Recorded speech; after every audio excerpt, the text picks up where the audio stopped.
مرحبا وأهلا بكم في برنامج داخل واشنطن. أنا مضيفكم روبرت ساتلوف. نحن الآن في الأسبوع السابع للحرب بين إسرائيل وحماس. يعود برنامج داخل واشنطن اليوم ليقدم المعلومة والتحليل للسياسة الأمريكية ولكيفية صنع القرار السياسي الأمريكي وتبعات القرار وتأثيره على المجتمع الأمريكي. لقد اتخذ الرئيس بايدن مواقفاً جريئاً في هذه الحرب بدعم خليفتنا إسرائيل، والتي قال عنها كانت ضحية هجوم عنيف وغير مبرر في 7 أيلول أكتوبر. راح ضحيته أكثر من 1000 من المدنيين الأطفال والمسنين. ومنذ ذلك اليوم توازن الإدارة الأمريكية بين دعم إسرائيل ورد إيران والحرص على رعاية المدنيين الفلسطينيين الذين مات الآلاف منهم بصورة مأساوية خلال القتال. وفي هذا الوقت هناك هدنة كي تتمكن حماس من الإفراج عن الرهائن الإسرائيليين وحمل الجنسيات الأجنبية مقابل الإفراج عن السجناء الفلسطينيين الأمنيين المعتقلين في السجون الإسرائيلية. ومن المتوقع بعد انتهاء الهدنة أن تبنى الحرب من جديد. ما هي أهداف إسرائيل الحقيقية من الحرب؟ وكيف تقوم واشنطن بموازنة الأمور بين إسرائيل وأصدقائها العرب؟ وما هو تأثير الحرب محليا على الرئيس بايدن؟ لمناقشة كل هذه الأمور يسرني أن أحاور ضيفين متميزين وخبيرين، السفير جيمس جيفري والحائزة على جائزة بوليتزر الكاتبة الصحفية جوديث ميلر. Welcome back to Dakhel, Washington. We are now 7 weeks into the Israel-Hamas war, a war that began with an outrageous barbaric act of terrorism and that has taken thousands of lives in Israel's effort to destroy Hamas and bring calm to its southern border. I'm delighted today to have 2 outstanding professionals, one from the world of diplomacy, my friend, former Ambassador Jim Jeffrey, and one from the world of journalism, my friend, Pulitzer Prize winner Judith Miller, to help discuss where we are, how we got there, and where we're going, especially in terms of the Biden administration and its rather unique and interesting and powerful position it has taken in this conflict. Jim, Judy, thanks so much for joining me this morning. So let's begin with where we are today. We are 7 weeks, and there's a pause in the fighting. Will this pause last, or is it really just a pause that will be the prelude to another major round of fighting? Jim. This is a pause that probably will not last because it is in Israel's interest, and Israel is the decisive player.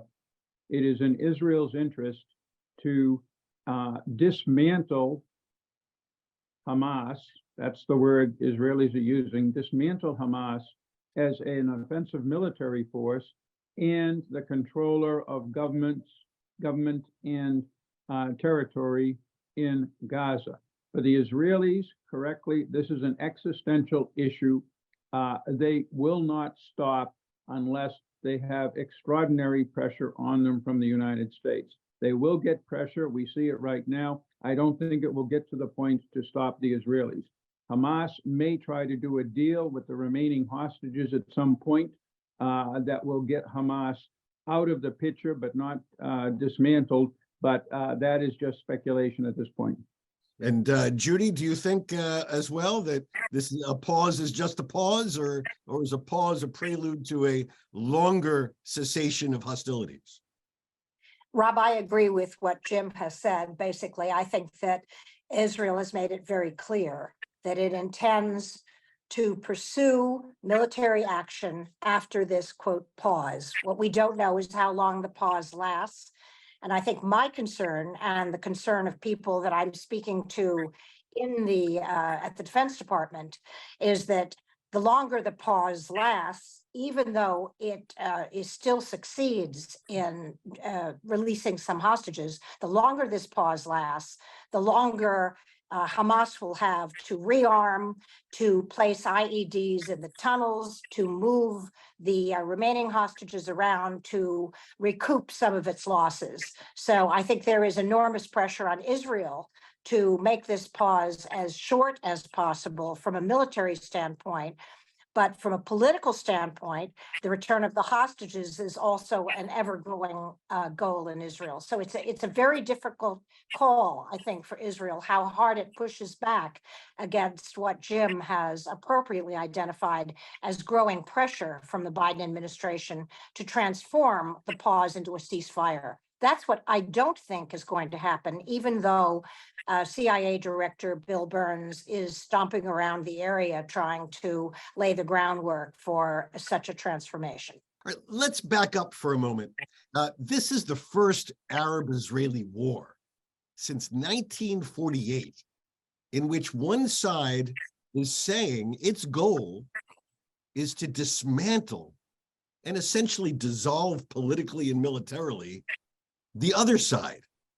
Is this goal, in your view, achievable? Jim? Yes, because it isn't one side that is saying this. Remember, as people before me have pointed out, there was a ceasefire on the 6th of October.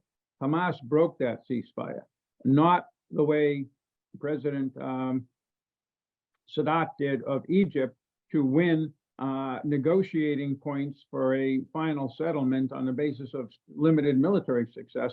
Hamas broke it in order to dismantle and extinguish the state of Israel, which has not only been its long-term goal, but it's part of an alliance of resistance that seriously takes that goal and has considerable capabilities to do so. So this is an existential war for both Israel and for Hamas. And that's the point I fear some people don't quite get. So, Judy, I know it's probably not a fair question, but when you look at the last 7 weeks, can you give me a scorecard on each side, how far they have achieved the objectives they're setting out for themselves? Well, I don't think either side at this point has achieved its stated objectives. And I may disagree with Jim a little. I'm not sure that Israel will be able to decapitate the leadership of Hamas. Yes, it can get rid of specific leaders, but what is the bombing response, the initial bombing response to the atrocious October 7th attack, really shifted world opinion in a way that I think it was stunning how quickly world opinion moved from horror at what had happened inside Israel on October 7th to the plight of the Palestinians. That happened within 48 hours. And one of the things I was struck by, Rob, is normally the Israelis pride themselves on Hasbara, on shaping a narrative or propaganda, if you want to use a less felicitous word. And the Israelis completely lost the battle, have lost so far the battle for the hearts and minds of people who were sympathetic initially after October 7th. So I think Israel has a huge problem in terms of public image right now, and it's going to almost necessitate a revised strategy when this pause stops. And I believe, as Jim says, it will.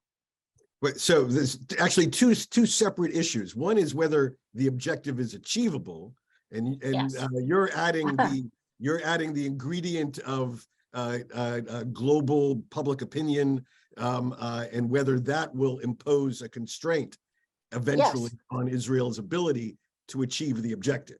Exactly. That's exactly what my concern, because having monitored, like you, the Islamic fundamentalists for a long, long time, 30 years in my case in the area, I believe they mean what they say. They are not abandoning this objective of eradicating the Jewish state in Palestine and in sacred Arab land. And therefore, Israel doesn't have much of a choice. It must move to get rid of the leadership and the infrastructure as much as it can of Hamas. But whether or not it can eradicate Hamas, no, I don't think it can do that, because I recently was looking at some polls even on the West Bank, and post October 7th, much to my shock and displeasure, I saw a kind of growing respect for Hamas, even on the West Bank. Now, that may not last, but I think Israel has a huge challenge. Hamas's challenge, on the other hand, is just merely to survive.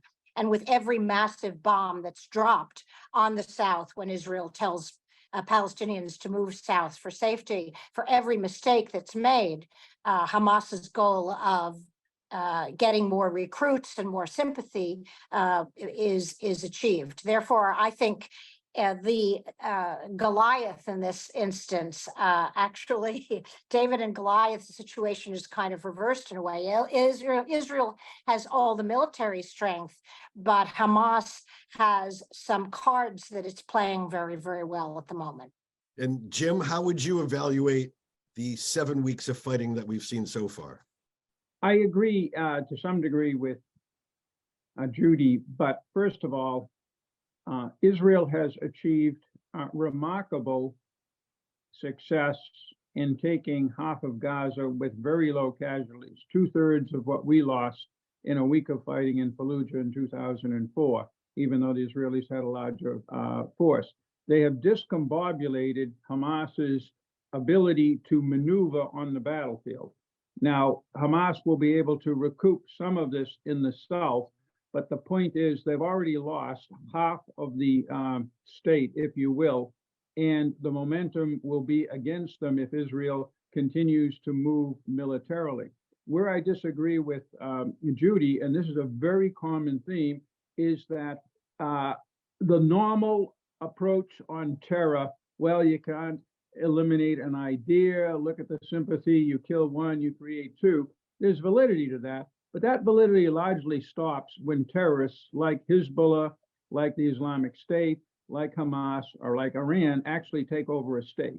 Then you're dealing with different dynamics, and the best example is the Islamic State.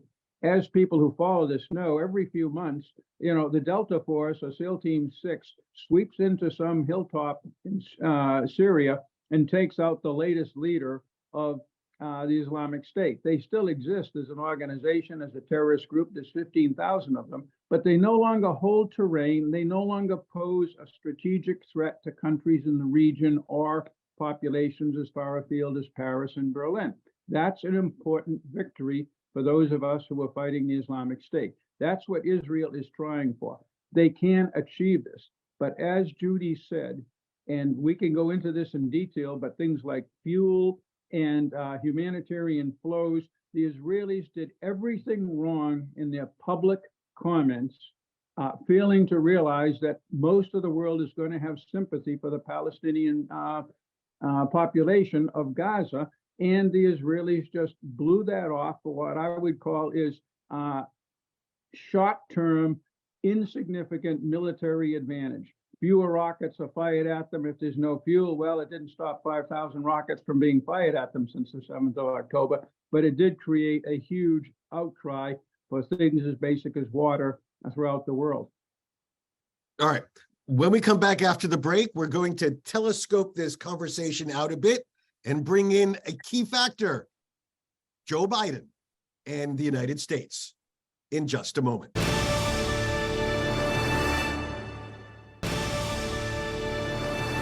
Again, my guests today include Ambassador James Jeffrey. Jim Jeffrey served a long and distinguished career in the Foreign Service as a White House advisor and in the U.S. Army as an infantry officer. His assignments included serving as ambassador to Iraq, Turkey and Albania, as Deputy National Security Advisor, and as Special Representative to Syria, and as Special Envoy to defeat ISIS, the Islamic State, Daesh. He is currently chair of the Middle East program at the Wilson Center. Also joining me is Judith Miller. Judy is a Pulitzer Prize-winning journalist. She won the coveted award while at the New York Times covering the rise of global terrorism, both before and after the September 11th attacks. She took a principled stand that landed her 85 days in jail when she refused to reveal a White House source regarding her intelligence reporting.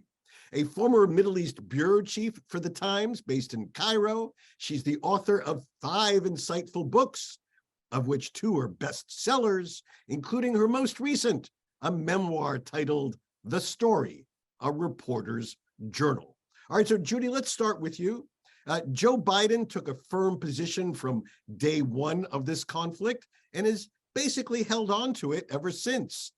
Yes, increasing levels of concern for Palestinian victims and casualties, but still fundamentally strong support for Israel. Why? I think that this is the quintessential Joe Biden. He took the same position, Rob, if you can recall, with respect to Ukraine. When countries violate international rules of law, when the international order is upended by groups like Hamas, Hezbollah, or Russia, Joe Biden tends to side with the underdog, with the country or group that has been attacked. And this was an emotional response. You could see it when he went personally to Israel, when he embraced Bibi Netanyahu, with whom he has had differences and problems. But his message, we have your back, you are not alone, was essential at that point in building the kind of trust that has enabled Biden to now be the negotiator he wants to be, to kind of tone down some of the Israeli tactics and start thinking about the next step. I mean, I agree with Jim about Hamas and Islamic fundamentalism. They must not be permitted to rule territory. However, one must think in this instance about what happens when the fighting stops, and how do the Israelis and the Palestinians get along with one another after this terrible, terrible rupture. I think that's where Biden is now. That's where his team is now. That's where Bill Burns is now. All right, but before we get to the day after, which a lot of which will be determined by what happens the day before the day after, namely how this fighting actually ends. Jim, U.S. policy, U.S. deterrence against Iran has been a key feature of what Joe Biden has tried to do over the last 7 weeks. At the same time, the administration can't be thrilled with a massive deployment in a region from which it's been trying to diminish America's footprint for the last couple of years. But it did do it, and it did it fairly fast. How do you interpret this? What does this tell you? And are there any implications to this effort to deter Iran while focusing on the narrower Gaza-Israel Hamas struggle? Rob, there are massive implications of this. First of all, what he has done is to vindicate our true military policy towards the Middle East since the Truman Doctrine and on through the Yom Kippur War, Soviets in Afghanistan, Iranians in the Gulf, Iraq and Kuwait, and so forth, which is we rely on small forces and allies until something bad happens. Then we surge into the region, deal with the problem, and return to the status quo ante. This has worked again and again and again, and it is working right now. The problem is in looking at American forces in the Middle East, we have been blinded by 20 years of a different failed policy of putting hundreds of thousands of troops into internal conflicts for nation building, costly, bloody, unsuccessful. And that has poisoned the idea of the American military approach to the Middle East in the eyes of Americans and many others. Biden is, aside from everything else he's doing right, he's helping to restore this. What this means is, because we can come up with aircraft carriers quickly, as we see when we have to, we can do China, we can do Ukraine, and we can do the Middle East with this kind of strategy. We can't do it if we have hundreds of thousands of troops bogged down in unpopular wars.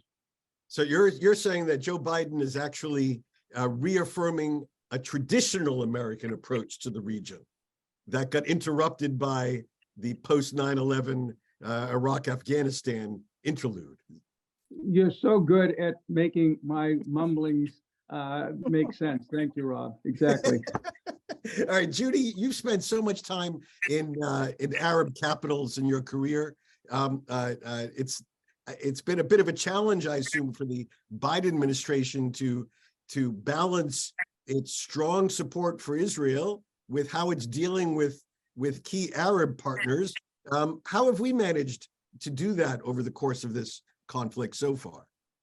I think so far, once again, I have to give the Biden administration pretty good marks for its handling of this. I am struck, Rob, by the I'm not going to use the word hypocrisy, but the dual nature of the Arab response to this crisis. On one hand, all of the leaders have criticized Israel for its massive bombing of Gaza.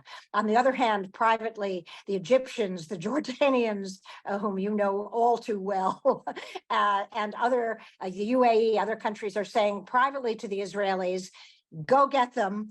They must be gotten rid of.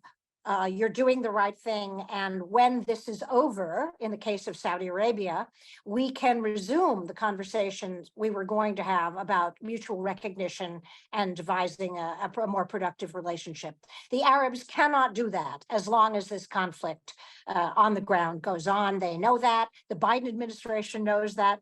Therefore, I think so far, the Arabs have been fairly quiet after some of my initial problems with their initial reaction. Jim, you get the last word. What do you think? Will we have the diplomacy that follows substantial Israeli battlefield success? I think the drama of this thing and the stakes and the losses will compel everybody to rethink assumptions like two-state solution is dead, but we have to keep giving lip service to it. I think we're going to have to do something more than that once the dust settles. I also think coming up with pivoting from the region, the best thing we ever did for a strong NATO was to lose 35,000 troops defending the perimeter in Korea in 1950 to 53. If you don't maintain collective security everywhere, you can't do it anywhere. Look at the success we've had in the last week with China. The meeting, the new military to military talks. China, for the first time in 8 years, will discuss strategic nuclear weapons with us. China is signaling it takes us seriously as an opponent because we stand by our friends, whether they speak Chinese or Hebrew or Ukrainian. Very important point. Thank you for telescoping us out to the big, big picture for how all of this affects our global relationships, especially with our foremost global, I guess I can call them adversary, China. Jim Jeffrey, Judy Miller, thank you both for joining me this week on داخل واشنطن. وهنا نصل إلى نهاية هذه الحلقة من برنامج داخل واشنطن. إن كانت لديكم أسئلة أو تعليقات على هذه الحلقة وخاصة ما يتعلق بتأثير الأزمة في غزة على حملة انتخاباتنا الرئاسية، أرجو التواصل معي على تويتر على هاشتاج Inside Washington أو مراسلوني مباشرة على @RobSatloff. إلى أن نلتقي في الأسبوع القادم، شكرا وإلى اللقاء.